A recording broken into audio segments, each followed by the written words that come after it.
Good morning everyone. आज मे मास 31 तारिख शुक्रवार। आसंतु आज गुरुत्वपूर्ण खबर उपर नजर पकाइबा। नंबर 1, केरल छुईला दक्षिण पश्चिम मौसुमी वायु। दक्षिण पश्चिम मौसुमी वायु गुरुवार दिन केरल उपकूल में पहुंची। चलित वर्ष मौसुमी 2 दिन आगु केरल में पहुंची। यह जून 12 तारिख में ओडिशा पहुंचबार संभावना रही। एने भारतीय पाणीपाग विभाग पक्षर सूचना दि जाइए। तेबे पाणीपाग विभागर सूचना अनुसार मौसुमीर प्रभाव एवं केरल और लक्षद्वीप उपर रही। फल यह अंचल में वर्षार परिमाण बढ़ी। मौसुमी वायु क्रमे उत्तर पूर्व दिगरे गति करुछि। चलित वर्ष मौसुमीर आगमन पाग अनुकूल रही। गत किछि दिन धरी केरल प्राक मौसुमी वर्षा लगी रही। तेबे बात्या रेमाल प्रभाव में एथर मौसुमी आगुआ आसिथिबा पाणीपाग वैज्ञानिक माने अनुमान करिसेंति। तेबे चलित वर्ष मौसुमी वर्षा स्वाभाविक हेबो बोली पाणीपाग विभाग पूर्वानुमान करिछि। जून मासरे मौसुमी प्रभाव में ओडिशा रे मध्य भल वर्षा हेबार संभावना रही। परवर्ती खबर, पुरी बाण विस्फोरण 4 लाख टंका अनुकंपामूलक सहायता घोषणा कले मुख्यमंत्री। पुरी बाण दुर्घटना आहत मानक भेटिछंती मुख्यमंत्री नवीन पट्टनायक। एहासह उच्चस्तरीय प्रशासनिक तदंत पाई निर्देश दैछंती मुख्यमंत्री।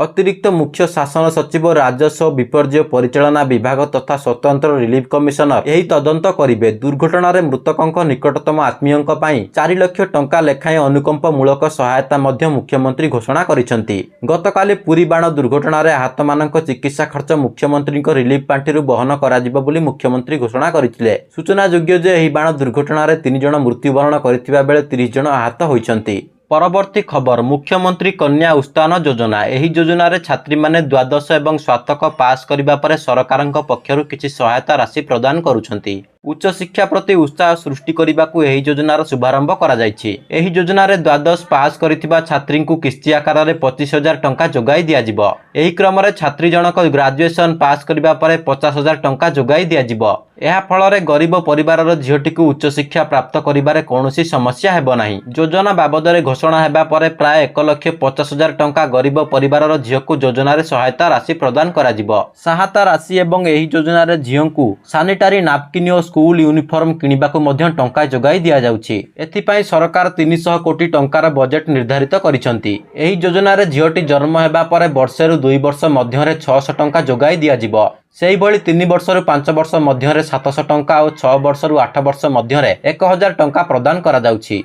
9 वर्षरु 12 वर्ष मध्य रे 1200 टंका प्रदान करा जाउथिबा बेले सैनिटरी नैपकिन पई मासकु 300 टंका जोगाई देउछंती सरकार। परवर्ती खबर, किसान मानधन योजना। एही योजना रे चाषी को सामिल हेबाकु आह्वान दैछंती सरकार। तेबे एथिपाई चाषी को मासकु 100 टंका सरकारक पेंशन पांठि रे जमा करिबाकु हेबो। वर्तमान सुधा प्राय 2 कोटी चाषी एही योजना रे निज नाम को पंजीकृत करि सारिछंती। ग्रामांचल तथा क्षुद्र चाषी पई एही योजना कार्यकारी करा जायछि। एहा द्वारा चाषी भाई माननकु अनेक लाभ मिलिबो। एही योजना रे सामिल हेबा पई निर्दिष्ट बयस सीमा धार्य करा जायछि। 18 रु 40 वर्ष वयस्क चाषी एही योजना रे सामिल होई परिबे। एही योजना रे हिताधिकारी को 60 वर्ष पर्यंत अति कम रे किछि टंका प्रीमियम आकार रे पांठि रे देबाकु हेबो। 60 वर्ष पर हिताधिकारी माने पेंशन टंका पाइबाकु योग्य हेबे। एही योजना रे चाषी को मासिक 5,000 टंका प्रदान करा जिवो। जदि हिताधिकारी को मृत्यु होई जाय तेबे 50% फैमिली पेंशन प्रदान करा जिवो। परवर्ती खबर, जून 3 रु यूजी नाम लेखा पाई आवेदन आरंभ हेबो। 2024 और 25 शिक्षा वर्ष रे स्नातक रे एडमिशन करिबा नै विज्ञप्ति प्रकाश पाइछि। युक्त 3 रे पढ़िबाकु इच्छुक थिबा छात्र छात्री माने जून 3 अपराह्न 4टा ठारू एनै ऑनलाइन रे आवेदन करि परिबे। एहा परे जून 18 रु 19 तारिख मध्य रे कॉमन एप्लिकेशन फॉर्म रो त्रुटि को सुधारी परिबे। छात्र छात्री माने https www.samodisha.gov.in रे जून 17 तारिख पर्यंत ऑनलाइन रे आवेदन करि परिबे। जून 25 रे मेरिट लिस्ट प्रकाश पाइबो और 25 रु 28 तारिख पर्यंत छात्र छात्री माने स्लाइड फ्रीज प्लॉट ऑप्शन चयन करि परिबे। एहा परे जून 26 रु 29 तारिख पर्यंत छात्र छात्री माने कॉलेज को जाई रिपोर्ट करिवे। जुलाई 5 रे 2 पर्याय और जुलाई 15 रे 3 पर्याय मेरिट लिस्ट जारी करा जिवो।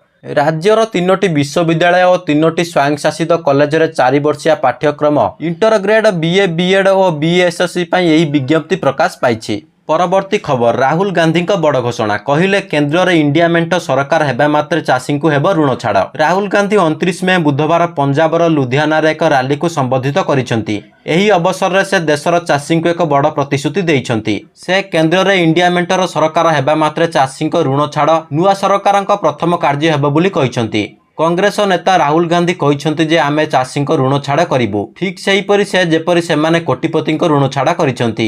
ରାହୁଲ ଗାନ୍ଧୀ କହିଛନ୍ତି ଯେ ଆମେ କେବଳ ଥରୁଟିଏ ଚାଷୀଙ୍କ ଋଣ ଛାଡ଼ କରିବୁନି। ଏଥିପାଇଁ ଆମେ ଏକ ଆୟୋଗ ଗଠନ କରିବୁ, ଯାହାକୁ ଦେଶର ଚାଷୀଙ୍କ ଋଣ ଛାଡ଼ ଆୟୋଗ କୁହାଯିବ।